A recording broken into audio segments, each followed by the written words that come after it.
Hello, good morning.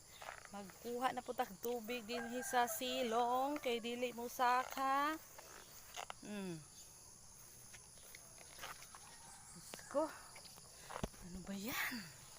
Ano ba 'yan? Ano ba 'yan? Ano ba 'yan? Tingnan niyo ang aking tubig. Hindi siya nag-akyat. Kaya dito na lamang. Oh, ano ba yan? May nag-ano ngayon. Nilipat ko na naman ang anuhan ko ng tubig. Dito ako magsasalok ng tubig. Kasi hindi siya talaga umaakyat sa taas. Yan ang aming tubig. Mas malakas pa ang ihi ng kalabaw, ng kuda, ng kabayo, etc. Bye! A day in my life. Nagsalok ng tubig at exercise na rin kasi magbubuhat ako nito eh.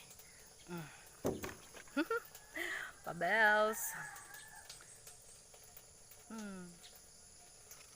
Diba?